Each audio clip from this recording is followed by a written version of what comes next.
तुकाराम तुकारामा तुकाराम तुकारामा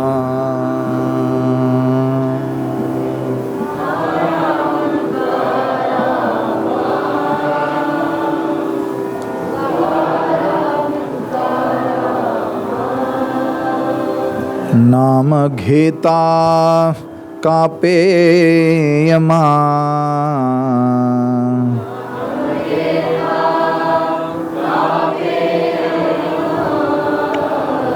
नाम घेता कापे यमा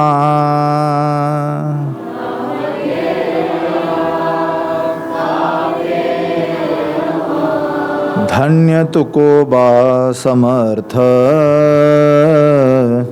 धन्य तुकोबा समर्थ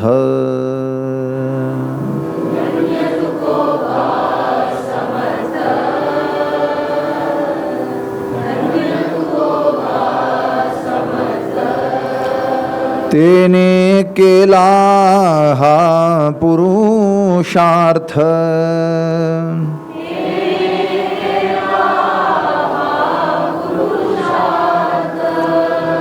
धन्य तुकोबा समर्थ धन्य तुकोबा समर्थ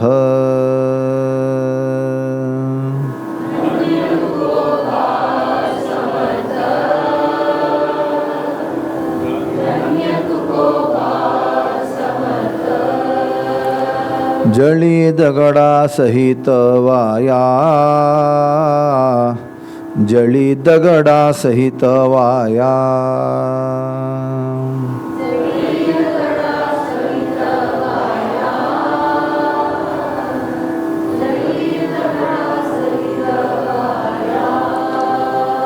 तारी येल्या जैसा लाया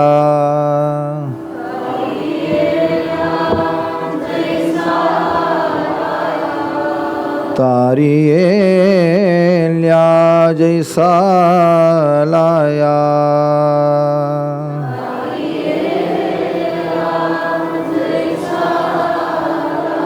धन्य तुकोबा समर्थ धन्य तुकोबा समर्थ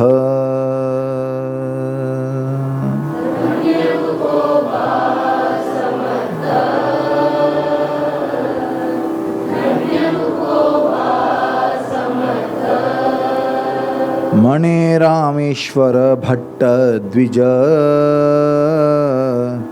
मणे रामेश्वर भट्ट द्विज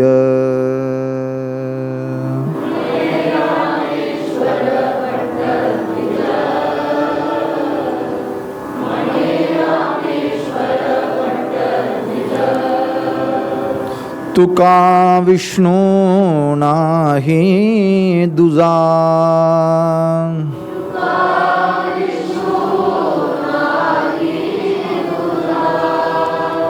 तुका विष्णू नाही दुजा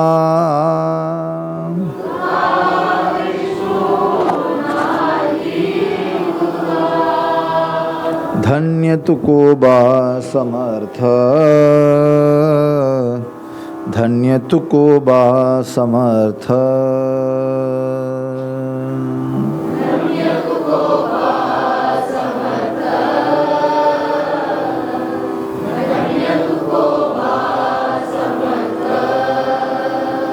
तेने केला हा पुरुषार्थ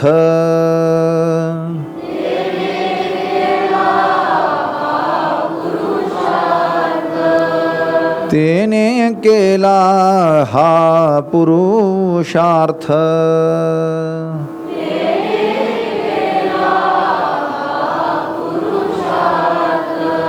धन्य तुकोबा समर्थ धन्य तुकोबा समर्थ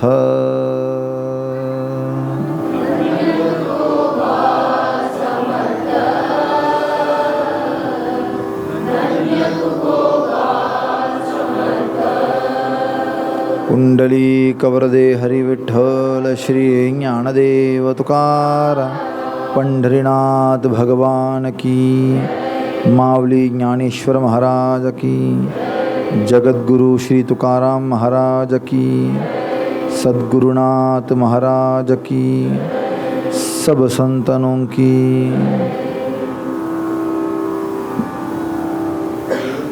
என்ன ஸ்மரணம்னா மாகோள ஸ்மரணசாலே சத்வர மணே சங்கரே திதலாஹா வரதபுத்திர ஜெய்சா ஸ்மசானவாசி பினாகதர தைசாச்சி விசார பெய்யாச்சே. சங்கரன் கொடுத்த புத்தலை பிள்ளையாச்சே.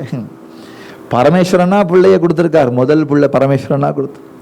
அப்போ எப்படி இருக்கும் எண்ணம்னா பரமேஸ்வரன் மாதிரி தான் இருக்கும். ஷூடரை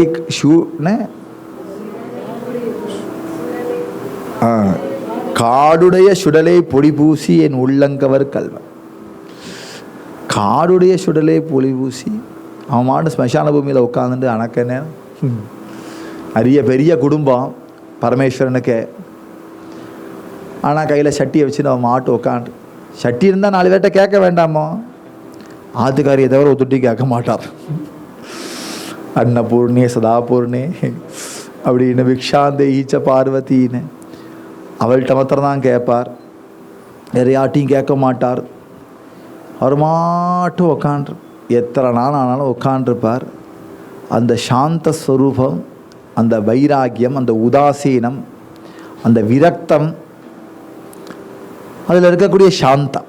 விரக்தமே சாந்தமா, விரக்தமே சாந்தம். விரக்தத்துடைய ஸ்வரூபம் சாந்தம். விரக்தம்னா வெறுப்பு இல்லை. சீச்சி எனக்கு வேண்டாம், எதுவுமே வேண்டாம், எனக்கு எதுவுமே பிடிக்கல, ரொம்ப விரக்தமாக பேசுகிறார். விரக்தம் இல்லை, அது துவேஷத்தில் பேசுகிற. எதுவுமே பிடிக்கல, காட்டாத எரிச்சல், இது உதாசீனம் இல்லை, இது விரக்தம் இல்லை. விரக்தத்தில் சாந்தம் இருக்கு. வேண்டாமே, எனக்கு எதுக்கு இதெல்லாம் அப்படின்னு விரக்தத்தில் சாந்தம் இருக்கும்.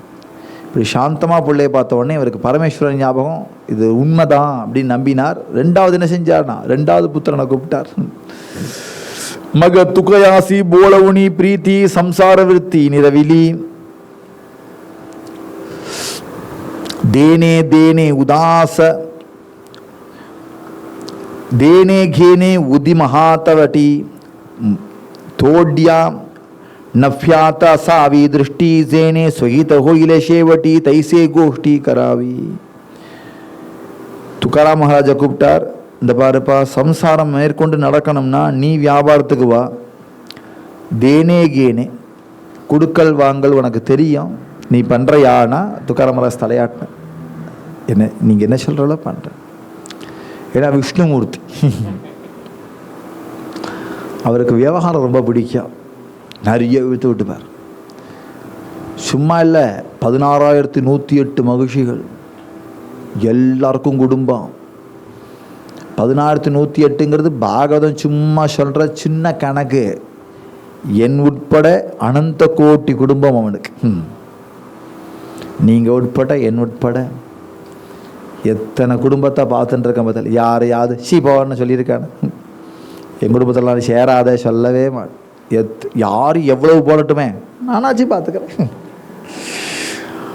படத்தா ஜடபாரி, யார் வந்து கேட்டால் நான் பார்த்துக்கிறேனே, நான் பார்த்துக்கிறேனே, எதுனாலும் நான் பார்த்துக்கிறேன். விவகாரம் ரொம்ப பிடிக்கும். ஏன் பிடிக்கும்னா தெரியும் பண்ணுறதுக்கு.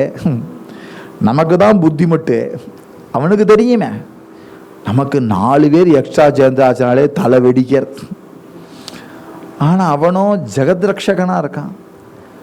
அதோடைய அம்சம் தானே அவர் கொடுத்த வைஷ்ணவ ஜனங்கிறதுனால துக்காராம் மகாராஜுக்கும் சுபாவமாக விவகாரம் பிடிச்சிருக்கு. அதனால நான் சொல்லுங்கப்பா நான் செய்கிறேன் சொல்லி அழகாக கணக்கெல்லாம் படிச்சுட்டார். கூட தம்பியும் கூட்டிக்கோ, தம்பியும் கூட்டிப்பார். எங்கேயாவது லயனுக்கு போகணும்னா தம்பியை விட்டுப்பார், இல்லை தாம் வைப்பார். யாராவது ஒருத்தர் கடையில் இருக்கணும், ஒருத்தர் லயனுக்கு போகணும். வட்டி பிரிக்கணும்.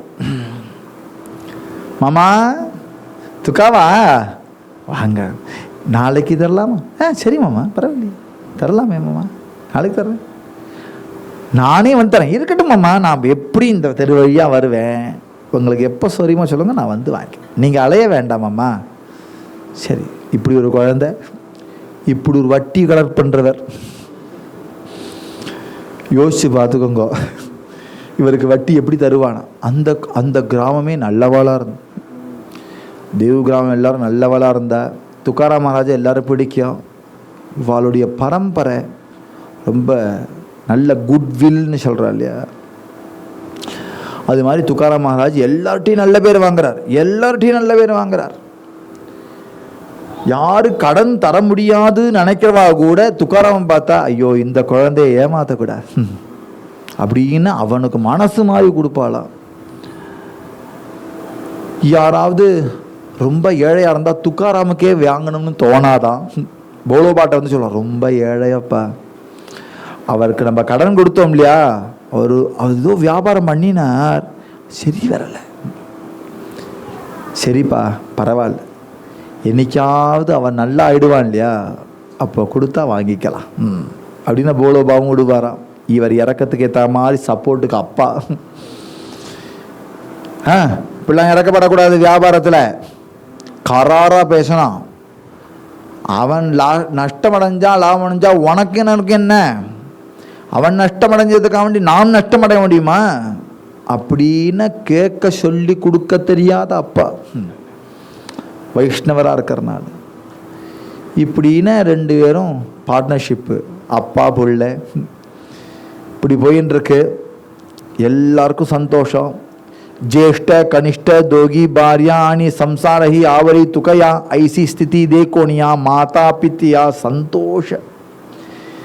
துக்காராம் மகாராஜுடைய வியாபார நுணுக்கம், வியாபார யுக்தி, வியாபாரத்தில் உள்ள உழைப்பு, சுறுசுறுப்பு, நிதானம், தெளிவான புத்தி, ஐடியாஸ், இதெல்லாம் பார்த்து அப்பா அம்மா எனக்கு கவலையே இல்லைம்மா, துக்காராம் நன்னா பார்த்துப்பா குடும்பத்தில், இந்த இந்த மனசு அப்பா அம்மாவுக்கு கொடுக்கும்படியாக புள்ள நடந்துக்கணும். இப்படி விட்டு போகிறேன், இவன் என்ன செய்ய போகிறானோ தெரியலையே, நான் எப்போதும் நம்மளை வளர்த்து விட்டு பதக்கு பதக்கு பதக்குனே கடைசி வரைக்கும் கூட இவனை நம்பி எப்படி போகிறது இல்லை, இப்படி இவ்வளோ குடும்பத்தில் இவ்வளோ சொத்தை வச்சுன்னு இவனை நம்பி எப்படி விட்டு போகிறது இல்லை, ஒரு புத்தியே வராது போல இருக்க, எங்கேயாவது கோட்டையை விட்டுருவான் போல இருக்கேன்னு நினச்சிட்டேவா போகிறதே. பிள்ளைய பார்த்து சமாதானம் கிடைக்கணும், பிள்ளைய பார்த்து விஸ்வாசம் கிடைக்கணும், இவன் ஜெயிச்சிடுவான், இவனுடைய வாழ்க்கையை ஜெயிச்சிடுவான் அப்படிங்கிற விஸ்வாசம் போலோபாக்கு நன்னா வந்தது. அதனால் என்ன ஆச்சுன்னா டிசைட் பண்ணிட்டேன், நம்ம கிளம்பலாம், இனிமேல் கவலையே இல்லைவா அப்படின்னு டிசைட் பண்ணிட்டார். இதுலேருந்து சக்கரம் மாறுறது. இது வரைக்கும் ஜிலு ஜிலுன்னு இருந்த குடும்பம் இன்னமே கதை இருக்கு. எல்லாருக்கும் இப்படி ஒரு கதை உண்டு. எல்லாருக்குமே இந்த சக்கரம் ஒரே மாதிரி போகாது. நான் கூட சொல்லுவேன், என்னவோ இந்த சக்கரம் கீழே வராமல் மேலேயே இருக்கேன், கீழே கீழே எல்லாருக்கும் சக்கரம் போகும். இதை எதிர்பார்க்கலாம். எல்லாருக்கும் இருக்கு. கீழே இருக்கிற சக்கரம் கீழே இருக்காத, இப்படி மேலே வரும். மேலே இருக்கிற சக்கரம் மேலே நிற்காத, கீழே போகும். மேலே இருந்தால் கீழே வருவோங்கிறத எதிர்பார்க்கலாம், கீழே இருந்தால் மேலேயும் வருவோங்கிறத எதிர்பார்க்கலாம். இது ஒரு வாழ்க்கை சக்கரம். சுக்கம்னு வந்தால் பின்னாடி துக்கம் வரதை பார்க்குறோம், துக்கம் வந்தால் பின்னாடி சுக்கம் இருக்கிற பார்க்குறோம். ₹1 நாணயத்தில் பூ தலை அப்படின்னு 2 பின்னாடி பின்னாடியே தான் இருக்கான். அது தனித்தனி இல்லை. பூக்கு ₹1 தலைக்கு ₹1 அடிக்க போகிறது இல்லை. இது வேணும் இது வேண்டான்னு சொல்கிறதுக்கு ₹1 ஒன்று வாங்கினா அதில் பூவும் இருக்கும் தலையும் இருக்கு. அதுபோல் வாழ்க்கையில் சுக துக்கம் அனிவாரியம்.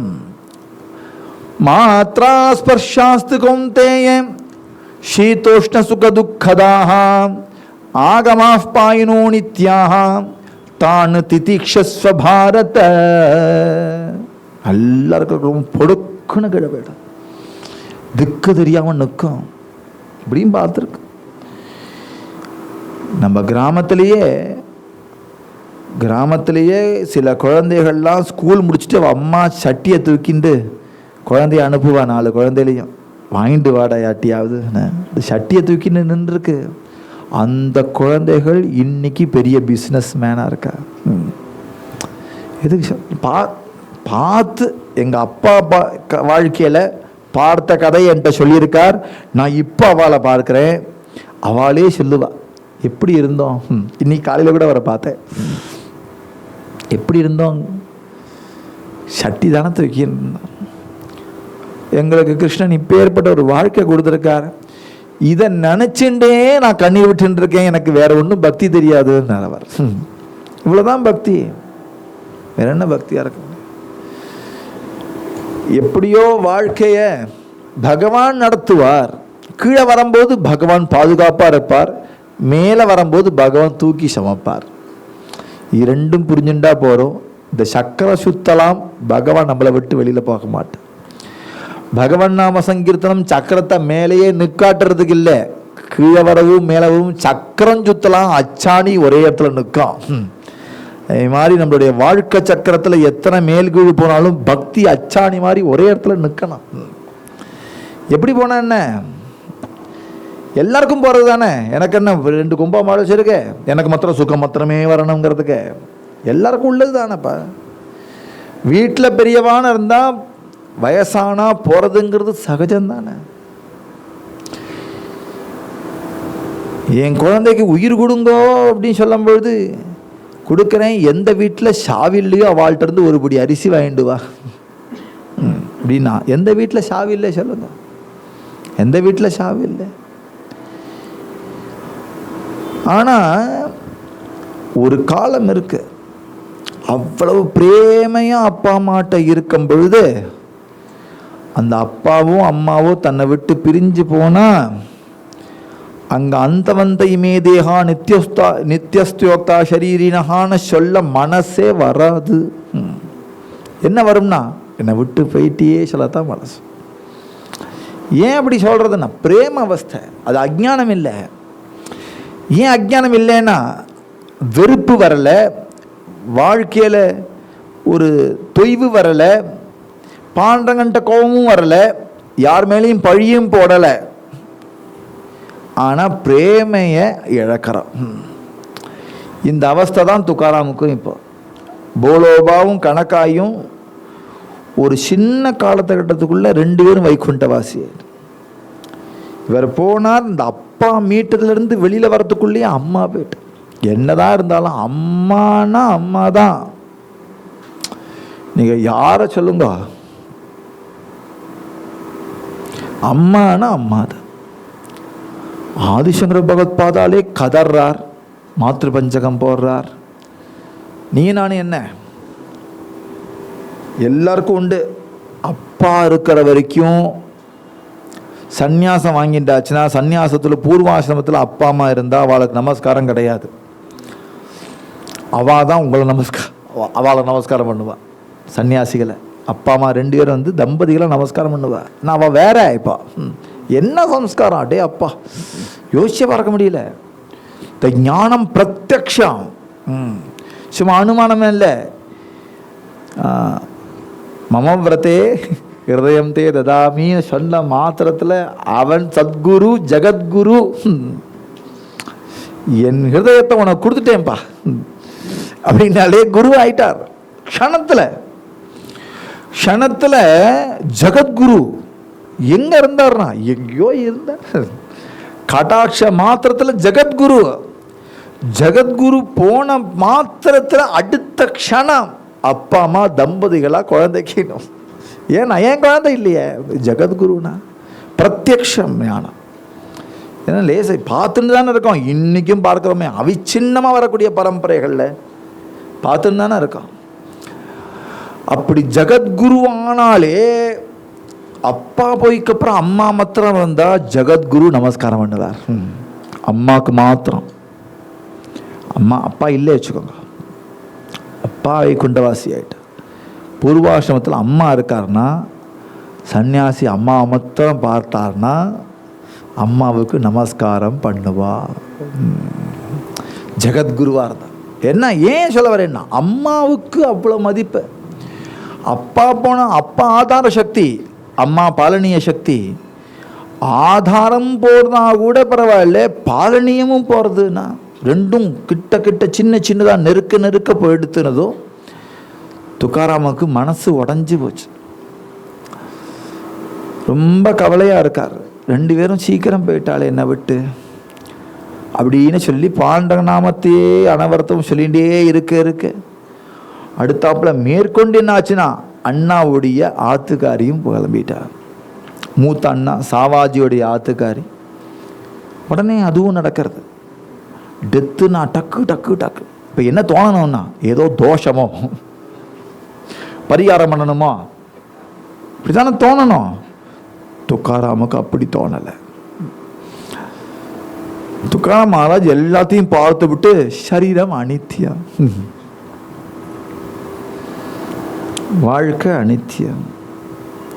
जे जे देखणे सकळ ते स्वप्नीचे मृगजळ म्हणून चिंती चरण कमळ रखुमा देवीवर விட்டலாச்சே.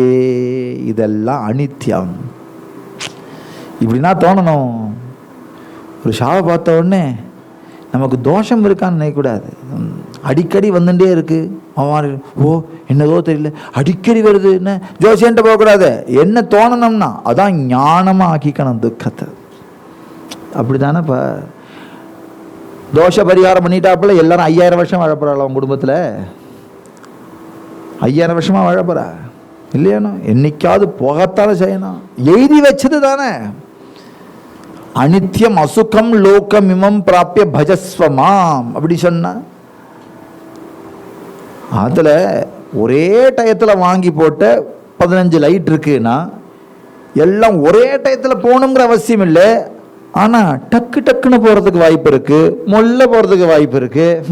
இது நீயா ஒரு காலம் இந்த டியூப் லைட்டு பட்டு பட்டு பட்டுன்னு 3 சேர்ந்தாப்புல போய் எடுத்துன்னா உடனே கடைக்காரன்ட்ட சண்டையா போடுவேன். இது மாத்திரம் எரிஞ்சுருக்கு, அது மாத்திரம் போய் எடுத்துவோம், மேனுஃபேக்சர் மிஸ்டேக்னு சொல்லுவியா? அவனுக்கே தெரியாது எது எப்போ எவ்வளோ எரியும்னு. வந்த வரைக்கும் லாபம் சார், அவ்வளோதான். 1 வருஷம் நிச்சயம் போகாதுன்னு வேணா கேரண்டி கொடுப்பான். அந்த கேரண்டி கூட சரீரத்துக்கு கிடையாது. க்ஷணபங்குர நாகி பரவசா வாரே சாவத தூடா மாயாஷா. ஒரு க்ஷணம் கூட கேரண்டி இல்லை. அப்படிங்கும் பொழுது எதிர்பார்க்க வேண்டியதுதான். சாகனும் சொல்ல முடியாது, செத்தா ஒன்று செய்ய முடியாது. அதுக்கு நீ காரணம் இல்லை, அதுக்கு தோஷமும் இல்லை. இதுதான் இயற்கை. நீ யாரை ஆதரிச்சுன்னு இருக்கியோ, நம்ம கூடயே தான் இருக்க போறான கற்பனையில இருந்தியோ, பட்டுன விலகும் பொழுது ஒரு ஷாக் அடிக்க தான் அடிக்கிறது. ரொம்ப நாளாக படுத்துட்டே கடந்து என்னைக்குடா போவாரோன்னு ஆகி போனா ஒன்றும் தெரியாது. பட்டுன்னு ஒரு விஷயம் நடக்கிறது வச்சுக்கோங்க, அது ஷாக்கு தானே. அதில் இந்த ஷாக்கு என்ன தரணும், டக்குன்னு இதானப்பா. இந்த துக்கம் இருக்கும், துக்கம் இல்லாமல் இருக்கு, துக்கம் இருக்கும். துக்கத்தில் இந்த துக்கம் என்னத்தை யோசிக்க வைக்கணும்னா அனித்தியம்தான். எல்லாரும் அனித்தியம்தான். நாமும் அப்படித்தானே ஒரு நாளைக்கு கிளம்பணும். அவனை சொல்லி வச்சு எழுதி வச்சுட்டா கிளம்ப முடியும்? நம்மளும் ஒரு நாளைக்கு டக்குன்னு தான் கிளம்பணும். அவனும் வந்து மொல்ல மொல்ல கூட்டின்னு போக மாட்டான். நாளை கழிச்சு வரேன் அப்படின்னு சொன்னால் எப்படி இருக்கும்? திடீர்னு வந்து சார் நாளை கழிச்சு வரேன்னா நம்ம என்ன பிளான் பண்ணுவோம்னா அமெரிக்கா போனால் வருவானா? ஒரு காலம் அதுக்குள்ளே இந்த 3 நாளுக்குள்ளே ஏதாவது மிருத்யுஞ்சய ஹோமம் பண்ணி தள்ளி போடலாமா? அவனை வரவேற்க வாங்கோ சொல்ல போகிறோமா? நம்ம ஒரு காலமும் அவனை வரவேற்க மாட்டோம்னு அவனுக்கே தெரியும். சொன்னால் காப்பிட்டு வச்சுரு. எப்படி குழந்தைகளை குளிக்கவான கூப்பிட்டா வராது, பட்டுன்னு போய் பிடிச்சின்னு ஓடி தரணும். குளிக்கவாடி குளிக்கவாடி குளிக்கவானா. இது மயிலே மயிலே இறகு போட கதை. இப்படிலாம் வேலை நடக்காது. அப்புறம் போகணும், தூக்கணும், வந்து தண்ணியில் உட்காந்து வச்சார் அப்படின்னா நடக்கும். அதுபோல் நம்மளை காட்டிலும் பல குழந்தைகளை ட்ரெயின் பண்ணும் யம தர்மராஜனுக்கு தெரியாதா? வரேன்னு சொன்னால் ஓடியே போயிடுவேன் நீ. ஏன்னா அத்தனை ஜோசியர் இருக்கா அவனை தள்ளி போட வைக்கிறதுக்கு. அது மாத்திரம் இல்லை, அத்தனை டாக்டர்ஸும் இருக்கா. வெண்டிலேட்டரில் போட்டு விட்டுருவா. இழு பார்ப்போம், நானா நீயா பார்ப்போம் அப்படின்னு போயிடும். அதனால யமன் பார்ப்பான், பட்டுன்னு தூக்கின்னு போயிடுவான். அதனால இதெல்லாம் நேச்சர் தான். அன்னைக்கு என்ன நடந்ததோ இன்னைக்கு அதுதான் நடக்க போகிறது, நாளைக்கு அதுதான் நடக்க போகிறது, என்னைக்கு அதுதான் நடக்க போகிறது. இது நீ நான் என்ன செய்ய போகிறோம்ப்பா? இந்த விசாரமே ஓடின்னு இருக்கு, ஆத்மனாத்ம விசாரம். இந்த துக்கங்கள்லாம் தான் உனக்கு ஞானம். இதை சொத்தாக வச்சுக்கணும். இதை அஜ்ஞானமாக நினைக்கக்கூடாது. நமக்கு போய் துக்கம் வருதே நினைக்கக்கூடாது. பகவான் நமக்கு கருணை பண்ணுறார், ஏதோ சொல்ல வரார்.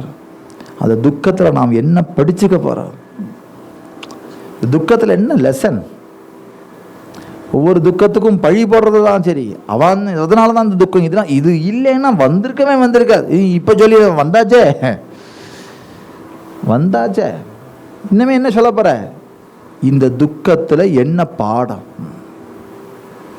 ஒவ்வொரு துக்கத்திலையும் ஒரு பாடத்தை படிச்சுன்னு இந்த பாடத்தை சேர்த்து வச்சுட்டே வா. அதுதான் ஞானம். இந்த பாடத்தை சேர்த்து வச்சுக்கிறது மாத்திரம் இல்லை, அதை மறக்கவும் கூடாது. ஒரு தடவை ஒரு பாடம் படிச்சுட்டாச்சுன்னா அதை மறக்கக்கூடாது. நல்ல மாட்டுக்கு ஒரு சூடும்பா எங்கள் ஊரில். நல்ல மாட்டுக்கு ஒரு சூடு. அதுக்கப்புறம் அது துக்கமாக திருப்பி ஆகக்கூடாது. அதே துக்கம் திருப்பி வரும்போது நம்மளுடைய ஹிருதயம் மலரணும். கரெக்ட்.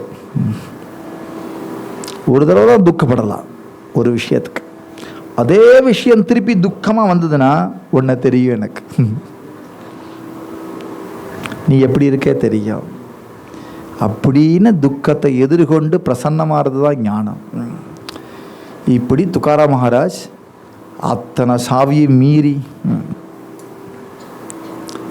துக்காராம் மகாராஜுடைய ஆத்துக்காரி ருக்மணின்னு பேர், மூத்த மனைவி.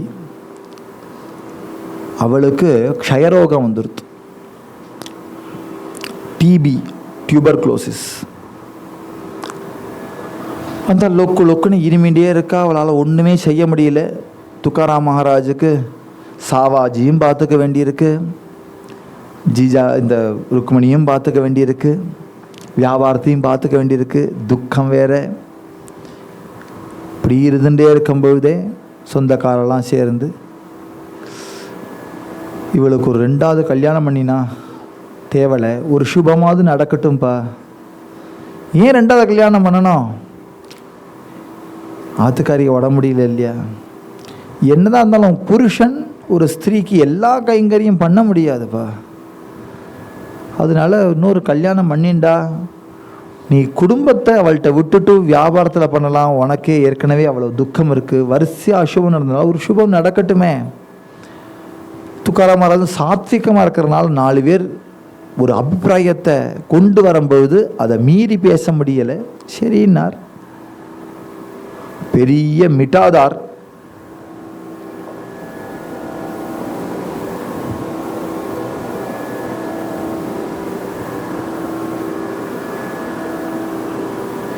இதெல்லாம் ஓவியை பார்த்து சொல்ல வேண்டியிருக்க. நான் மாடு சொல்லின்னு இருக்கேன். நான் ஓவி எங்கே இருக்குன்னு தேடணும்னா இப்போ இதெல்லாம் ஓவியை வச்சுன்னு நான் சொல்கிறேன்.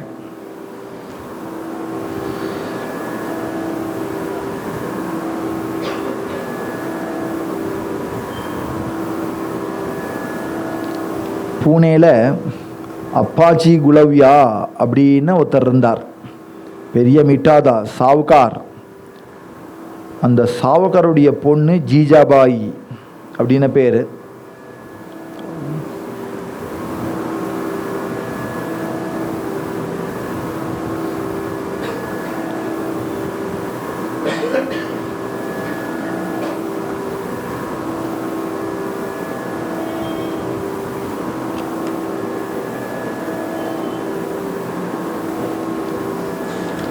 அவள் ஜீஜாபாயை கல்யாணம் பண்ணிண்டார். அவளும் பெரிய பணக்கார வீட்டு பொண்ணு. அவள் எல்லாரையும் பார்த்துக்கிறா. மூத்த தாரத்தையும் அப்படி பார்த்துக்கிறா.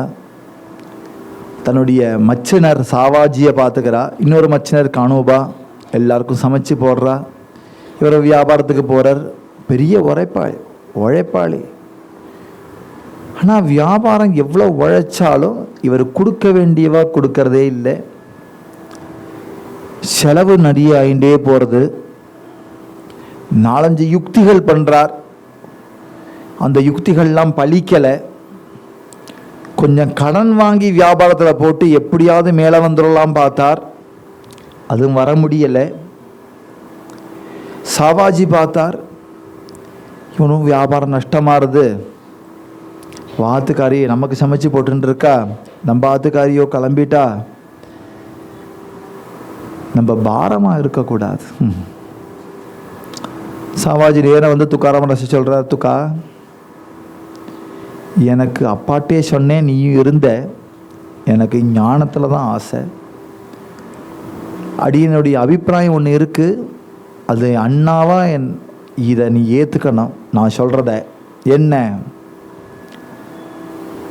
நான் தீர்த்த யாத்திரை போகிறேன், க்ஷேத்திரங்கள்லாம் பார்த்து 12 ஜோதிர்லிங்கம் பார்க்க போகிறேன். அவெல்லாம் வரிசையாக சொல்கிறார், எல்லாம் ஓவியில் இருக்குது, எங்கே விட்டது தெரியல.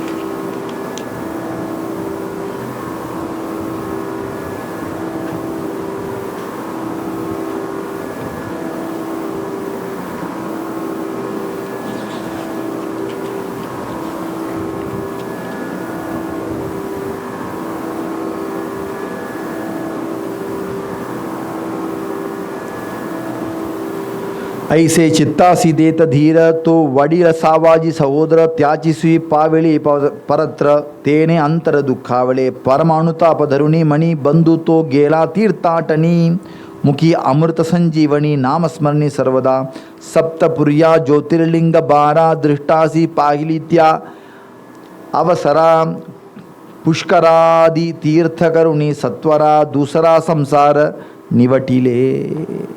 துக்காராமராஷ்ட சொல்கிறார் சாவாஜி, நான் மாட்டும் அமிர்தவாணியை நாமஸ்மரணத்தை வச்சுட்டு நான் கிளம்புறேன்ப்பா. சப்தபுரி, ஜோதிர்லிங்கம், புஷ்கராதி தீர்த்தங்கள்லாம் பண்ணிட்டு நான் அப்படியே சிவன்ட்டே போயிடுவேன். எனக்கு அதுதான் ஆசை.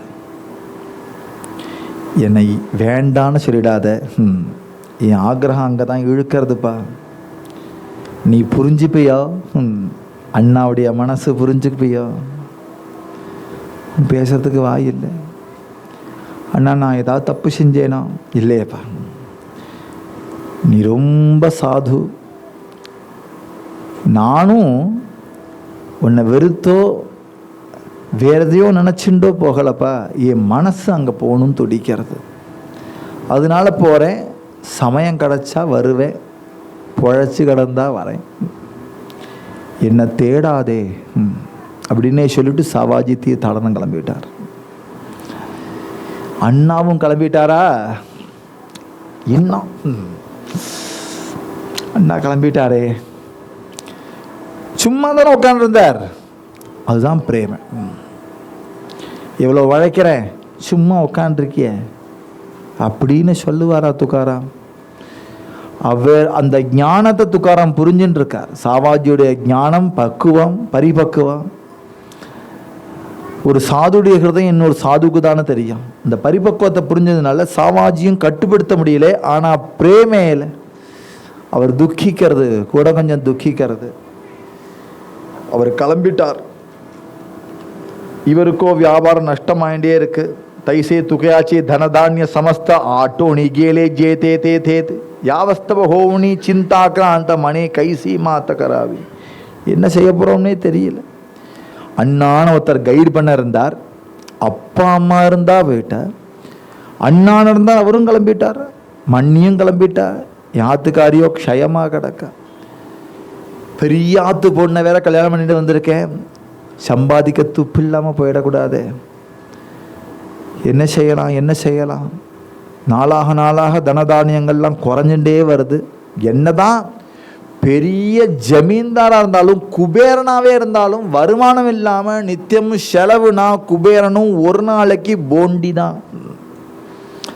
பாத்திரத்தில் விழுந்துட்டு இருக்கணும், போயிட்டு இருக்கணும்னா பரவாயில்ல. பாத்திரத்தில் விழவே இல்லை, ஆனால் போக மாத்திரம் செஞ்சுட்டே இருக்குன்னா எப்படி? குபேரனும் போண்டி தான் ஆனா முடியலை. இந்த நேரத்தில் அதிவிருஷ்டி அனாவிருஷ்டி ரெண்டும் நடக்கிறது. பஞ்சம் வருது. பஞ்சத்தில் மழையே இல்லை.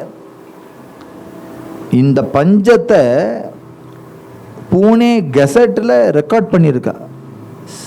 17th centuryயில் மகாராஷ்டிராவில் இப்படி ஒரு ஃபெமைன் வந்தது. அது இதுவரைக்கும் பாரதம் எங்கும் கண்டதில்லைங்கிற அளவுக்கு ஃபெமைன்.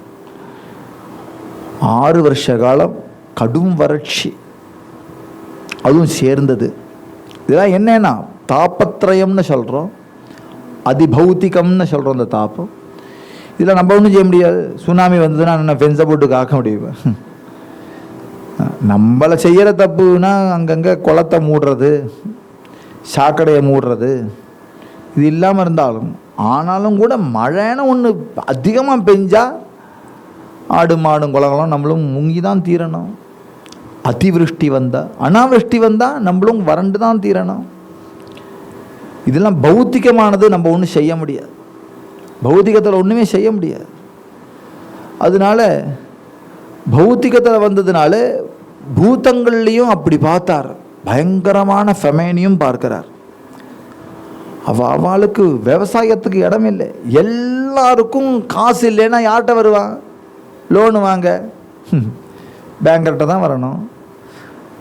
பேங்கர் என்ன செய்யணும்னா, எனக்கு இருக்கிறதே கொஞ்சம், உனக்கும் கொடுத்துவிட்டு நான் என்ன செய்யறத அப்படின்னு யோசிக்க முடியாது இல்லையா? கவர்மெண்ட்டு கொரோனா டயத்தில் நிறைய கடன் சலுகையும் கொடுத்தது, வட்டியும் கட்ட வேண்டாம் சொல்லித்து. இதுதான் உண்மையானது. வட்டியே தள்ளுபடி இல்லை, அது பிச்சை போடுற மாதிரி. எனக்கு தள்ளுபடியே வேண்டாம், கஷ்ட காலத்தில் வட்டி கட்ட வேண்டாம், அப்புறம் திருப்பு அப்படின்னாலே போருமே. பெரிய உதவி அது. அப்போ இதே மாதிரி வறட்சியில் எல்லாரும் கடன் கேட்கும்பொழுது துக்காராம் மகாராஜ் எனக்கு வேணும்னு வச்சுக்க தெரியாதவராக எல்லாத்துக்கும் கொடுக்குறார். வேணுமா தாய், கொஞ்சம்தான் பணம் இருக்குனாலும் பிரித்து கொடுக்குறார். நம்மளே மாதிரி தான் அவனுக்கும் குடும்பம் அப்படின்னா பிற கஷ்டத்தை பார்த்து ப்ரோனோட்டு எழுதி வாங்கிண்டு அதை கொடுக்குறார். இன்ன வட்டிப்பா ஏதோ ஃபெஸ்டிவல் டயத்தெல்லாம் பஸ்ஸில் ரேட் ஏற்றுற மாதிரி, டிமாண்ட் டயத்தில் இன்ட்ரெஸ்ட்டை ஏற்றுற மாதிரி இவர் ஒன்றும் ஏற்றலை.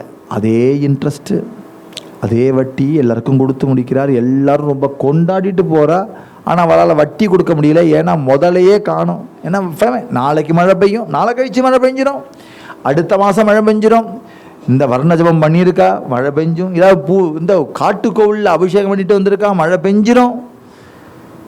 கொஞ்சம் தண்ணி ஓடின்னு இருக்கு, அது பெருகிடும். நம்பிக்கையிலேயே இருந்துட்டே இருந்தா நம்பிக்கை பலித்தமாகலை. எல்லாரும் வறட்சியை கண்டா, விவசாயம் இல்லை, கிராப்ஸ் இல்லை, விவசாயிகள்லாம் ரொம்ப கஷ்டப்பட்டார்கள். சாமான்யமாக ஒரு தவிடு பொடியை சாப்பிட்டுண்டு உட்கார்ற காலமாக எடுத்து, மூத்த மனைவியோ க்ஷயரோகத்தில் இருந்து வறட்சி தாங்க முடியலை, அவளும் போய் சேர்ந்தா. ரெண்டாவது மொல்ல அடுத்தாப்பில் என்ன செய்யணும் பணத்துக்குன்னா, வீட்டு பொருளெல்லாம் விற்றார் துக்காராம். வீட்டை விற்று பொருளெல்லாம் சும்மா விற்று, இது என்னது கடிகார 4 இருக்கே 1 கொடுப்போம், இது என்ன சேரு ஒரு 4 இருக்கே 2 கொடுப்போம், என்னத்தையோ சொற்பம் அன்னைக்கு கஞ்சிக்கு, ஏதோ சொற்பம் அன்னைக்கு கஞ்சிக்கு. நகையெல்லாம் போச்சு, வீட்டில் உள்ள சாமானெல்லாம் போச்சு, வீடு ஒழிச்சு கட்டியாச்சு. இந்த சந்தர்ப்பத்தில் எதையாவது கடன் வாங்கி ஒரு வியாபாரம் பார்க்கலாம் அப்படின்னா, அந்த வியாபாரத்தை என்னத்தையோ பார்த்தாலும் எல்லாரும் கடன் சொல்லிட்டு போகிறாலே தவிர யாரும் கணக்கு கொடுக்கறது இல்லை. இவரும் கடன் கிடையாது, கடன் அன்பை முறிக்கும்னு தான் போர்டு போடலாமா? இவர் வச்சிருக்கிறதோ முறிக்க முடியாத அன்பு, உண்மையான பிரேமம். நீ கடனே வாங்கிட்டு போய் திருப்பியே கொடுக்கறனாலும் உன்னை வெறுக்கிறவர் இல்லை அவர். அவர் ரொம்ப பிரியமாக இருக்கிறவர். தான் எத்தனை கொடுத்தாலும் தான் கொடுத்தது இந்த கைக்கு கொடுத்து இந்த கைக்கு தெரியாது, அந்த கை கொடுத்து இந்த கைக்கு தெரியாது. தானும் மறந்து போயிடுவார். தானுமே மறந்து திருப்பி என்னப்பா ஆச்சு அன்றைக்கி ரூபா கொடுத்தேனே அப்படின்னு கேட்குறவாளாவா அப்படின்னு கேட்க மாட்டேன். அவன் எத்தனையோ வருது, எத்தனையோ போகிறது. இதெல்லாம் என்னன்னா லட்டிக்கா விவகாரம். எத்தனை வந்து தான் நமக்கு பூர்த்தியாக போகிறது சொல்லுங்க? பூர்த்தி ஆகாது. என்னோ விவகாரம் அதில் 10 பேர் சந்தோஷமாக இருந்தால் சரின்னு. ஏதாவது பலசரக்கு கடை வச்சுருந்தாலும் கூட அதில் ஏதாவது ஒரு மாமா வந்து 2 கிலோ ரவை கொடுப்பா துக்கா, இந்தா எடுத்துக்கோங்க மாமா, நான் தரேனே, நல்லா அளந்து போட்டுவார். கொசுறு கொஞ்சம் போட அப்படிம்பார். கொசுறுனா தெரியுமா, சும்மா இவ்வளோ எடுத்து போடணும் எக்ஸ்ட்ரா, அது 10% ப்ராஃபிட் இல்லையா. 1 கிலோக்கு 1 கிலோ வந்துடுது, எவ்வளோ போட்டாலும் இனிமேல் ப்ராஃபிட்டு, 10% ப்ராஃபிட். அது கொஞ்சம் கொசுறு போடு. கொசுறுங்கிறது அதுதான், அதில் தான் திருப்தியே, அதில் தான் திருப்தியே வரும். எக்ஸ்ட்ராவாக ஒரு பை தந்துட்டான்னா போலீஸ்காரன், அதில் தான் அவன் கடையில் உள்ள மதிப்பே ஏறுறது. இந்த இன்னொரு பை வச்சுக்கோங்க, கட்டை எக்ஸ்ட்ரா ஒன்று கொடுக்கணும், வியாபார யுக்தி. அதெல்லாம் கொடுத்தா தான். சும்மா தங்கத்தில் பிளாஸ்டிக் கவரில் போட்டு கொடுத்தா நல்லா இருக்குமா? ஒரு டப்பா, அதுக்கு மேலே ஒரு டப்பா, அதுக்கு ஒரு மணி பர்ஸ் வச்சு கொடுத்தா, இத்தனையூண்டா இருக்கிற மோதிரத்துக்கு மூக்குத்திக்கு இவ்வளோ பெரிய டப்பா, அதுக்கு மேலே ஒன்று, அதுக்கு மேலே பர்ஸு கொடுத்து நாங்கள் வச்சுக்கோங்க அப்படின்னு. அந்த பர்ஸில் தான், தங்கத்தில் இல்லை திருப்தி, இந்த பர்ஸில் தான் திருப்தி. அதனால் எல்லோரும் கொசுறு எதிர்பார்ப்பா. அது வைசிய தர்மமும் கூட போடணும். எனக்கு நஷ்டம்லாம் சொல்லக்கூடாது, போடணும். அதை லாபத்தில் பார்த்துக்கணும். லாபத்தில் கொஞ்சம் நஷ்டம் அப்படின்னு நினச்சிக்கணும்.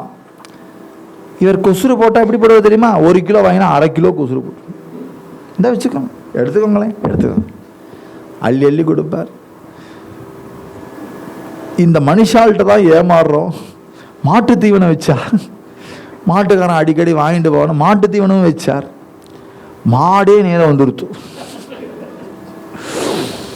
அதுகிட்ட என்ன பேசுவேன்? எவ்வளோ வேணும்? 1 கிலோ வேணுமா, 2 கிலோ வேணும்? அதுக்கு என்ன சொல்ல தெரியும்? அது புண்ணாக்கா பார்க்கறது, துக்காவை பார்க்கறது, புண்ணாக்கை பார்க்கறது, துக்காவை பார்க்கறது. துக்கா பார்த்தா பசிக்கிறதா, பசிக்கிறதா, சாப்பிட பயப்படுறது. ஏன்னா எல்லா கடைக்காரனும் கம்பு வச்சுன்னு இருக்கு. பிருந்தாவனம் தான் தெரியும், கம்பு வச்சுருப்பாங்க குரங்குக்கு மாட்டுக்கெல்லாம். ஹை அப்படின்னா ஓடி அந்த கடைக்காரனையே ஏமாத்தோம். பயந்தா மாதிரி நடிக்கான், பயப்பெல்லாம் இருக்காது. அது ப்ராக்டிஸ் ஆகிடுறதுக்கு. அதே மாதிரி இந்த மாடுகள்லாம் இப்படி கடைக்காரன் கம்பு வச்சுருந்தா கூட இந்த துக்காராம்கிட்ட மாத்திரம் இப்படி வந்து பார்த்துட்டே இருக்கு. துக்காராம் வர சாப்பிட என்னதும் கொஞ்சம் பயப்படுறது, எங்கே பின்னாடி தான் கம்பு வச்சுருப்பாரோ. துக்காராம் சொல்கிறார், இந்த கம்பு இல்லையேப்பா, சரி நான் வேணா இப்படி திரும்பிக்கிறேன், நீ சாப்பிட்டுக்க அப்படின்னு இப்படி திரும்பின்ற உடனே இவர் ஒன்றும் செய்ய மாட்டார் போல இருக்கே. ஏன்னா மொல்ல சாப்பிட்டு வாய் எடுத்தது, மொல்ல சாப்பிட்டு வாய் எடுத்தது இவர் சொல்லவே இல்லதும் நல்லவன். மொல்ல திரும்பி பார்த்தா மண்டை ஆட்டின்னு சாக்கு மூட்டையில் இருந்து புண்ணாக்க சாப்பிட்றது. இவரோ திருப்தியாக இருக்கார், சாப்பிட்ற அழக ரசிக்கிறார். உள்ளேருந்து ஜீஜா பேர்ந்தா அப்படின்னு துக்காராம் மகாராஜ், என்னது கடை வச்சா மாட்டை அழகு பார்த்துட்டு இருக்கல. இன்னும் சொல்கிறேன், இந்த ஜீஜாபாய் அவ்வளவு பதிவிரதையாக அடக்கமாக தான் வந்தா. இவர் இந்த பண்ணுற அட்டுழியத்தில் அவ இப்படி மாறி போயிட்டா. இல்லாட்ட ரொம்ப நல்லவ. ஜீஜாபாய் மாதிரி ஒரு பதிவிரத்தை இன்னைக்கும் கிடையாது, அது மாத்திரம் தெரிஞ்சுக்கோ. துக்காராம் மகாராஜுக்கு மாத்திரம் பாண்டங்கம் பிரசன்னமால ஜீஜாபாய்க்கும் கடன்பட்டு இருந்தா. ஏன்னா ஜீஜாபாயோடைய தியாகம் அப்பேற்பட்டது. யாராவது இப்படி இருந்தான்னா போத்து நான் வீட்டில் விட்டுட்டு கிளம்பிடுவாள் இல்லையா?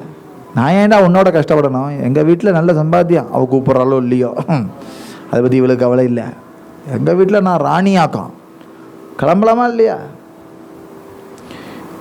அவாத்துலேருந்து துக்காராம் மகாராஜ் யாதவ் சின்னதாக சொன்னான், என்னடி உங்கள் வீட்டுக்காரர் இன்னும் பண்ணுற வியாபாரம்லாம் போச்சாமே, மாடு சாப்பிட வேடிக்கை பார்க்குறேன். உங்களுக்கு என்ன தெரியும் மாட்டை பற்றி? எவ்வளோ தேவதைகள் இருக்கா தெரியுமா? அது எவ்வளோ புண்ணியம் தெரியுமா? அங்கே தான் மாட்டை துரத்துவா, வீட்டில் விட்டே கொடுக்க மாட்டா. துக்காராம் மகாராஜை விட்டே கொடுக்க மாட்டா. துக்காராம் மகாராஜை பற்றி யாராவது சொன்னால் ரோஷம் கிளம்பிடும். இங்கே வீட்டுக்காரை பற்றி யாராவது ஏதாவது ஒரு வார்த்தை பேசினா பார்த்துக்கோங்க, சத்தம் போடுவாங்க. பயங்கரமானால ஒரு ரூபம் எடுத்துட்டாவ, காலம் எடுத்துக்க வேண்டியிருந்தது. ஏன்னா 2 பேரும் ரொம்ப சாத்வியமாக இருந்தால் குடும்பம் தாங்காதுன்னு அவள் ஒரு முடிவுக்கு வந்துட்டா. காலம் அப்படி அவளை தயார் பண்ணுறது. விஸ்வாசம் இல்லாத உலகத்தில் என்னதான் பணம் இருந்தாலும் இவர் கொடுத்தவரை கேட்க மாட்டேங்கிறார்னா நீயே வந்துனா கொடுக்கணும், ஏமாத்தலாமோ நினைக்கிற காலம் வந்துடுத்து. எதனாலன்னா அந்த வறட்சி தான் காரணம். இந்த வறட்சி ஜனங்களை மாற்றிடுத்து. அப்படியே காலம் ஜனங்களை மைண்டெலாம் மாற்றிடுத்து. இந்த கொரோனா டயத்தில் செம்பரம்பாக்கம் ஏறி திறந்து விட்டு உள்ளெல்லாம் வந்ததே, அப்போ இந்த மனிதாபிமானம் எங்கே போச்சுன்னு தெரியல. காலம் எல்லாரும் தனக்கு தான் நினச்சேன்டா, இன்னொருத்தன நினப்பே இல்லை. நான் வீட்டில் 2 பேர் இருக்கான், 15 பாக்கெட் பாலை வாங்கிட்டு. ஏன்னா எனக்கு வேண்டாமா, நாளைக்கு கழிச்சு மறுநாளைக்கு இல்லைடா இவ்வளவும் புளிச்சு போய்டும்டா, போனால் போகிறது இல்லைன்னு வரக்கூடாது. அப்படின்னா இந்த புளிச்சு போனால் மற்ற 2 பேர் வெயிட் பண்ணுறாள். அவளுக்கு ஒரு குழந்தை பால் இல்லாமல் தவிக்குமே, நீ இவ்வளவு பால் எடுத்துன்னு போயிட்டா. அவளுக்கு இதை பற்றி கவலை இல்லை யாருக்கும். ஏன்? சுவார்த்தம் குடியிருது. ஏன்னா இன்செக்யூரிட்டி. எப்போ ஜகத்தில் இன்செக்யூரிட்டி நிறைய ஆறுதோ அப்போ சுவார்த்தம் குடியேறிடும். சுவார்த்தம் குடியேறினா அங்கே கல்மிஷம் வந்துடும். கல்மிஷம் வந்தால் இதே மாதிரி தான் நடக்கும். இந்த சூழ்நிலையும் துக்காராம் மகாராஜ் தன்னுடைய பிரேமையை விட்டு கொடுக்காம இருந்தாராம். ஏன்னா அந்த ஞானம் அனித்தியமா இந்த ஞானம் இவருக்கு வந்ததே தவிர ஸ்திரீகளுக்கு ஏற்படுமா? வீட்டு ஸ்திரீகள் குடும்பமோ பெருசாக எடுத்து. குடும்பத்தில் துக்காராம் மகாராஜுக்கு 5 பெண்கள் 3 பசங்க, பெரிய குடும்பம். 5 பொண்ணு 3 பசங்க. இப்படி பெரிய குடும்பமாக இருக்கும்போது எல்லாருக்கும் சாப்பாடு போடணுமே. ஜீஜாபாய் என்னத்தையும் ஒரு வியாபாரம் பார்த்தா அவளுக்கு சீதனமாக வந்த ஒரு எரும மாடு இருக்கு. அவளுக்கு மங்களாயின்னு பேர் வச்சிருக்கா. ஏன்னா மங்களாயியுடைய பிரசாதம் நினச்சா. அவளுடைய குலதெய்வம் மங்களாயி, ஒரு தேவி. நம்ம எப்படி மாரியம்மன்னு சொல்கிறோமோ அது மாதிரி மங்களாயி. மங்களாயியுடைய பிரசாதம். விட்டலை கண்டா எரிஞ்சு விழுவா. ஏன் தெரியுமா? லோகம் சொல்லி வச்சுது, இப்படிலாம் பஜனை பண்ணுறதுனால தான் உங்கள் ஆத்துக்காரைக்கு ஒரு கஷ்டம். இந்த பாண்டவன் மாத்திரம் விஸ்வம்பரர் கதை தெரியுமா உனக்கு? தெரியாதுன்னா யூடியூப்பை போட்டு கேளு. உங்கள் முன்னோரில் அரிமுக்குந்தான் 2 பேரையும் சாகடிச்சு விட்டாங்க. இந்த விட்டல் பயங்கரம். அன்னைக்கே சொல்லின்னு இருந்தா. இப்படிலாம் கேள்விப்பட்டிருக்கேன்னா. வீட்டில் இருக்கா பாருங்க ஒரு 2 கரியாத்த. நம்மளுக்கெல்லாம் என்னமா சாமுண்டி மங்களாயி வல்லம் தான் கிராம தெய்வத்தை. நம்ம தெய்வம் தமிழ் தெய்வம். இதெல்லாம் இங்கிலீஷ் பேசுகிற தெய்வம். தமிழ் தெய்வம்னா இங்கிலீஷ் பேசுகிற தெய்வம். தெய்வத்தில் என்னையா தமிழ் மராட்டி சமஸ்கிருதம்னு? தெய்வம்னா தெய்வம். தமிழ் தெய்வத்தை மாத்திரம்தான் தமிழ்நாட்டுக்காரா கும்பிடலாம், கர்நாடக தெய்வத்தை கும்பிடக்கூடாது. மராட்டி தெய்வம் என்னடா தெய்வத்துக்கும் பாஷையா? தெய்வத்திலிருந்து பாஷை வந்ததா? தெய்வமே பாஷைக்குள்ளே இருக்கா? என்ன தெரியல. இப்படிலாம் அனாச்சாரமாக இருக்கு. முருகனுக்கு தமிழ் கடவுள்னு பேர்னா அவன் தமிழுக்கு தமிழ்நாட்டில் அவன் பண்ண லீலையினால ஔவையட்டையும் இவன்ட்டையும் பேசுகிறனால சங்கத்தமிழ் காலத்தில் அந்த முருகன் அவ்வளவு சொன்னதுனால அந்த லீலையினால. இப்போ பாண்டகன் சொன்னால் மராட்டி கடவுள் போல இந்த லீலையினால அவளுக்கு இதே இது முருகன்ட்ட நீங்கள் இங்கிலீஷில் பேசுங்கோ, இங்கிலீஷ் தெரியாது போடா அங்கப்பானா அப்படி சொல்லுவானா? முருகன் சொல்ல மாட்டான். இங்கிலீஷுக்கு இங்கிலீஷ் பேசுவார். ஷேக்ஸ்பியர்ஸுக்கும் ஞானத்தை கொடுத்துட்டு வருவார். லாங்குவேஜ் என்ன லாங்குவேஜ், ஞானம் அதற்கு அப்பாற்பட்டதாக இருக்கலாம். அதனால் ஏன் தெய்வம் ஓன் தெய்வம்னு சொல்கிறது ஒரு அஜ்ஞானம்தான். ஜீஜாபாய்க்கு ஏன் இந்த அஜ்ஞானம் வந்ததுன்னா சுற்றி வட்டாரம். அப்படி ஒரு துக்கம் வரும்போது எத்தத்தின்னா புத்து தெளியும் தானே எல்லோரும் இருப்போம். ஒன்றுமில்லை, ஒரு தலைவலி ரொம்ப நாளாக இல்லைன்னா 4 பேரை பார்த்தா 40 ட்ரீட்மெண்ட் சொல்லிவிடுவேன். ஒரு தலைவலிக்கு தான். இன்னொன்று விதவிதமாக பயமுறுத்துவா. இப்படித்தான் எங்கள் ஆத்த ஒரு மாமா தலைவலின்னு 2 நாளாக சொன்னார், 3ஆவது நாள் போட்டுன்னு போயிட்டார்.